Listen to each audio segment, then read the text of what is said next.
अघोरियों की दिल दहला देने वाली दास्तां। आखिर क्यों करते हैं रात्रिकालीन पूजा? क्या होता है इस पूजा से? तंत्र क्या है? शक्ति कैसे अर्जित की जाती है? अघोर क्रिया पूजा पाठ से इंसान के जीवन को कैसे बदला जा सकता है? रात्रिकालीन पूजा से जो शक्ति प्राप्त होती है, उस शक्ति का अगर किसी के ऊपर दुरुपयोग किया जाता है तो उसका दुष्परिणाम अघोरी पर ही होता है। लेकिन कुछ अघोरी ऐसे भी होते हैं जो भैरव एवं काली की पूजा कर शक्ति अर्जित करते हैं और उस शक्ति को जन कल्याण में लगाकर लोगों के दुख दूर करते हैं। ऐसी ही एक पूजा जब हमारे चैनल की टीम द्वारा रात्रिकालीन उज्जैन के विक्रांत भैरव पर बाहर से आए अघोरी द्वारा करते हुए देखा तो जानना चाहा कि आखिर यह पूजा रात्रिकालीन में अघोरी द्वारा क्यों की जाती है और इससे किस प्रकार का लाभ प्राप्त होता है। पूजा समाप्त होने के पश्चात जब हमारी चर्चा तांत्रिक अघोरी रुद्रनाथ से हुई तो उन्होंने एक खास इंटरव्यू में बताया कि यहाँ पूजा जन कल्याण एवं आम जन के दुख दूर करने हेतु की जाती है। नमस्कार, आज हम आपको एक ऐसे शख्स से मिलवाने जा रहे हैं जिनको दूर दूर तक काफी लोग जानते हैं। ये एक ऐसे महान इंसान हैं जिन्होंने कई लोगों के दुख दूर किए हैं। कल हमने इनकी पूजा देखी, उसे हमारे चैनल ने शूट किया। आज हम उनका एक छोटा सा इंटरव्यू लेंगे, जानेंगे कि आखिर वो ये पूजा क्यों करते हैं। गुरुजी नमस्कार। कल आपका विक्रांत भैरव पे एक पूजा हो रही थी आपके द्वारा, उसे हमारे चैनल द्वारा शूट किया गया था। अच्छा। हम हमारे व्यूअर्स जो है उसे देखना चाहते हैं, आपके बारे में जानना चाहते हैं कि आप किस प्रकार वो पूजा करते हो, उससे क्या लाभ आम जन को प्राप्त होता है। तो आप बताइए कि रात्रिकालीन पूजा आपके द्वारा की जा रही थी, उसका क्या महत्व है? कल तो हमने अपने जजमानों की पूजा करी थी। जैसे लास्ट टाइम भी मैंने जो पूजा करे वो यहाँ पे आके मैं सिर्फ उनके लिए प्रार्थना करके गया था विक्रांत भैरव में कि जिस काम के लिए मैं उनके लिए हवन कर रहा हूँ, जो पूजा पाठ कर रहा हूँ, उनके काम सफल हो जाए। 2-3 महीने बाद ही मैंने फिर पूजा करी है तो उनका कंप्लीट हो चुका था वो काम। जो पर्पस था उनका, जो उनकी प्रॉब्लम्स थी वो क्लियर हो गई, प्रॉब्लम सॉल्व हो गए। तो इसलिए मैंने कल उनका ये हवन करा विक्रांत भैरव में। गुरुजी कुछ क्वेश्चन है हमारे, वो आप बताने का कष्ट करें। जैसे भैरव कौन है, भैरव की पूजा क्यों की जाती है? देखिए, भैरव से पहले तो आपको काली को जानना पड़ेगा। काली जो है तंत्र की अधिष्ठात्री देवी है। आप भैरव को ज्यादा ना मानकर सिर्फ इतना मान लें कि जो भैरव है वो काली के पुत्र हैं। ठीक है। काली जब चलती थी राक्षसों का, दैत्यों का संहार करने के लिए, तो आगे भैरव चलते थे, काल भैरव चलते थे और अपना ये बोलते हुए चलते थे कि आप माँ काली के आगे सरेंडर कर दो, उनके आगे अपना समर्पण कर दो, नहीं तो आपका संहार होगा। अब इसमें भी एक चीज और मैं क्लियर कर दूं आपको। जैसे दिल्ली में किलकारी भैरव है, दिल्ली में भी एक सिद्धपीठ है भैरव मंदिर किलकारी। वो किलकारी भैरव ये थे कि किलकार करते हुए चलते थे, चिल्लाते हुए चलते थे, तो उनकी चिल्लाहट से, किलकार से ही दैत्य मर जाते थे। बस। दूसरा क्वेश्चन आपका ये था कि तंत्र क्या है, तंत्र क्रिया क्यों की जाती है, इसका क्या लाभ आम जन को प्राप्त होता है? देखो, तंत्र क्या है? तंत्र तो हम सभी कर रहे हैं। राजतंत्र, तंत्र का मतलब होता है व्यवस्था, मैनेजमेंट। किसी कार्य को, किसी भी वर्क को तरीके से, व्यवस्थित तरीके से मैनेजमेंट करके किया जाए, वो तंत्र है, प्रजातंत्र। जब हम तंत्र को आध्यात्म की तरफ लाते हैं तो इसके मायने बदल जाते हैं।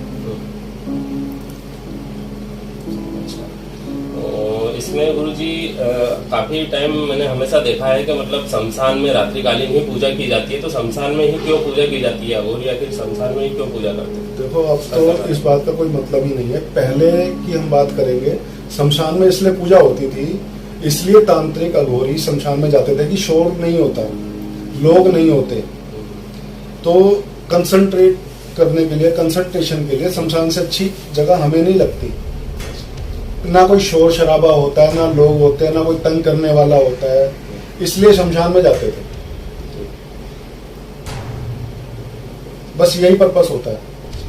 अघोरी क्या होता है? मतलब अघोरी अलग अलग टाइप के होते हैं। कुछ अघोरी ऐसे होते हैं जो मांसाहारी चीज भी खा लेते हैं, गलत चीज भी देखो, सेवन अघोरी कर सिर्फ लेते एक ही हैं। टाइप का अघोरी का होता क्या है। मतलब है? अघोरी का सिर्फ एक मतलब है, जो सरल है, जो अघोर है, जो भयानक नहीं है, जो सबके लिए समान है, वो अघोरी है।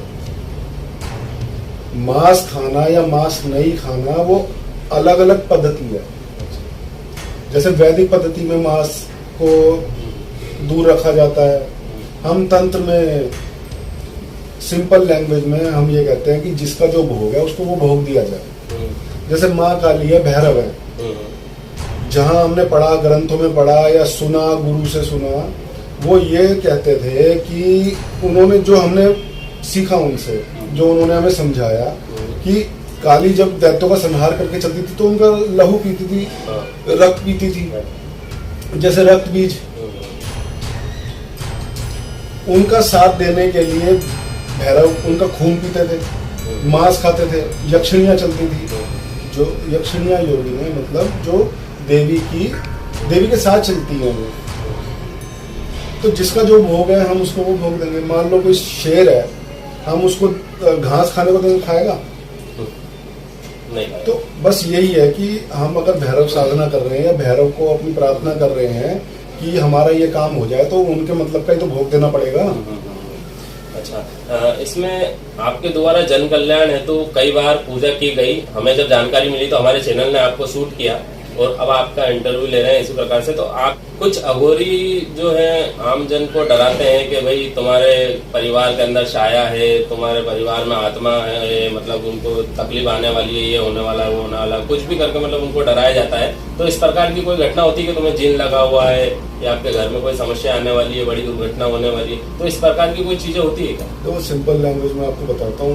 मान लो हमारे यहाँ स्विच बोर्ड है, इलेक्ट्रिसिटी जहाँ से बिजली आती है, आप जरा उसको छुओ, करंट लगेगा, कितनी दूर जाके आप गिरोगे। उतना सा करंट हम लोग सहन नहीं कर सकते। तो इतनी बड़ी शक्ति, जिन, प्रेत, भूत, यक्षिणियां, योगिनियां हमारे अंदर जब आएंगी तो शरीर फट जाएगा। एक इतनी सी इलेक्ट्रिसिटी 240 वोल्ट, वो तो हम सहन नहीं कर पाते। सही। जिन हमारे अंदर घुसेगा तो हम सहन कर पाएंगे? तो बस यही है इसका जवाब। होता होगा। जितने मेरे पास केसेस आए हैं, इस तरह के भी मेरे पास केसेस आए हैं, उसमें से 2-4 केसेस तो मेरे को समझ में नहीं आए, लेकिन 95-96% केसेस में मैंने ये देखा कि वो साइकोलॉजिकल प्रॉब्लम ही होती है उनकी। एक सवाल और था गुरुजी कि अघोरी हमेशा उनका जो पहनावा होता है वो कुछ काले वस्त्र वगैरह और कुछ अलग से माला वगैरह और ये सब चीज होती है, जिससे आमजन उसे देख के कई बार भयभीत हो जाते हैं, डर जाते हैं। तो क्या जरूरी क्या अघोरी उसी वेश में रहे? ऐसा कुछ नहीं कि काले ही कपड़े पहनने हैं। सफेद कपड़े पहनेंगे तो क्या भगवान नहीं सुनेंगे हमारी बात?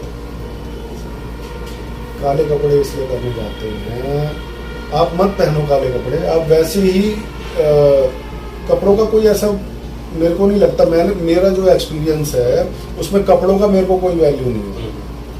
कपड़े ना भी हो तब भी हम पूजा कर रहे हैं।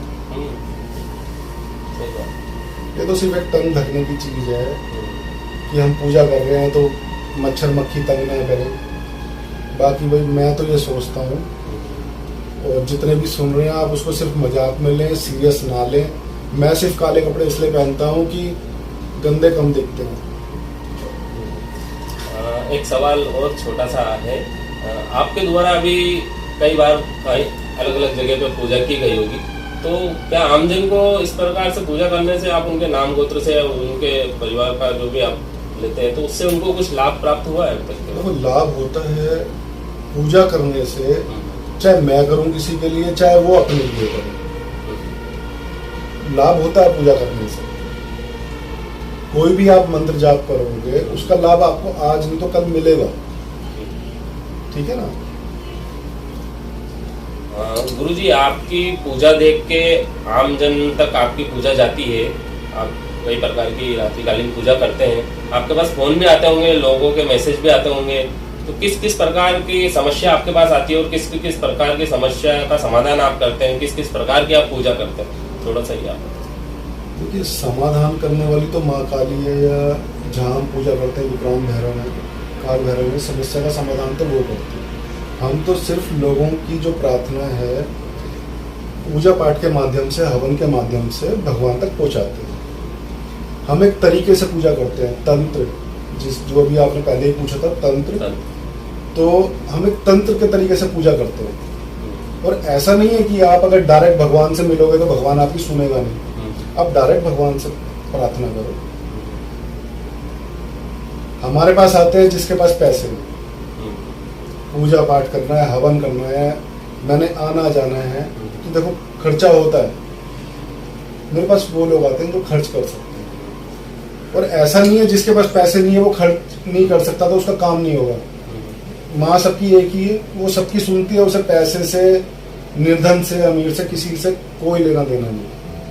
आप डायरेक्ट अपनी पूजा पाठ करो जैसे आपको आती है, कोई नियम कानून नहीं होना चाहिए, स्वतंत्र तरीके से अपनी पूजा करो, मन खोल के करो, सुनेगी जरूर। हमारी सुनी है, आपकी भी सुनेगी, आप भी उसी की संतान है। कुछ इस तरह के भी आते हैं कि हमारे घर में सब कुछ ठीक है, हम कमा रहे हैं, हमारा काम धंधा अच्छा चल रहा है, बिजनेस अच्छा चल रहा है, फिर भी घर में शांति नहीं। तो मैं सबकी कुंडली चेक करता हूँ,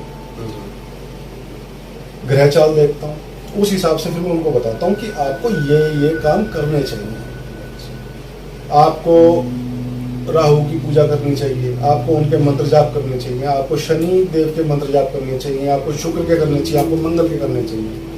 आपको बहुत गुस्सा आता है, मंगल की स्थिति में आपकी शादी नहीं हो पा रही, आपके बच्चे नहीं हो पा रहे हैं, आप कमाते हो चला जाता है, कमाने से पहले आपके खर्चे हो जाते हैं, तो उसका ही मैं बता दूं आपको। ज़्यादातर तो यही फ़ोन आते हैं, हम कैसे कमाएं, हमारे पास पैसा नहीं आता, हम नौकरी करते हैं, हमारे पास टिकता नहीं है। एक चीज़ मैं आप सबको बता दूं, जितने भी आप लोग सुन रहे हो आपके माध्यम से, कि आप लक्ष्मी को बुलाना छोड़ दो। लक्ष्मी माता आ जाओ, लक्ष्मी माता आ जाओ, अरे सिंपल सी ये बात है, लक्ष्मी माता कैसे आ जाएंगी? आप माता को बुला रहे हो, पिता को तो बुला नहीं रहे हो, तो पिता को छोड़ के माता कैसे आ जाएगी? कभी नहीं आएगी। आप पिता को बुलाओ, माता अपने आप आ जाएगी। कहने का मतलब ये है कि आप शक्ति को बुलाओ। भगवान विष्णु को बुलाओगे तो माता लक्ष्मी पीछे पीछे अपने आप आ जाएंगी और टिक जाएंगी, आपके घर में रुक जाएंगी। कई लोग ये भी बोलते हैं पैसा तो आता है चला जाता है, तो वो इसी वजह से आप लक्ष्मी माता को बुलाते हो, आती है चली जाती है। आपने पिता को तो बुलाया ही नहीं, तो पिता के पास चली जाती है वापस। तो सिंपल सा यही है। एक छोटा सा क्वेश्चन और है, मैंने काफी तांत्रिकों अघोरियों को देखा है कि इस प्रकार से, जैसे आपने ये भालू के दांत हुए, शेर के दांत हुए, ये धारण करते, तो इसका क्या राज है? देखो ये तो शुक्र दंत है, ये हम अपनी रक्षा के लिए पहनते हैं। जैसे मैंने किसी का काम लिया तो वो तो फ्री हो गया, उसका जो प्रॉब्लम्स का भार है वो मेरे पास आता है, वो ये अपने ऊपर ले लेता है। मेरे शरीर में नहीं आता, मेरे को बीमारी नहीं लगती, मैं किसी की पूजा कर रहा हूँ तो भार मेरे ऊपर है। जब तक मैं उसका हवन नहीं कर लूंगा उसकी प्रॉब्लम सॉल्व नहीं हो जाएगी, भार मेरे ऊपर रहेगा। तो ये मेरी रक्षा है, ये हम लोग पूजा से इसे सिद्ध करते हैं। ये बहुत ताकतवर है। शुक्रदंत होता है, भगवान विष्णु ने 12 अवतार लिया था, अपने इन्हीं दांतों से पृथ्वी को समंदर से उठा के बाहर लाया था। तो बस तो नमस्कार, ये थे हमारे गुरुजी जिनसे हमने बहुत कुछ जाना है, समझा है। आगे भी आपको इस प्रकार की वीडियो आती रहेगी, आप देखते रहिए।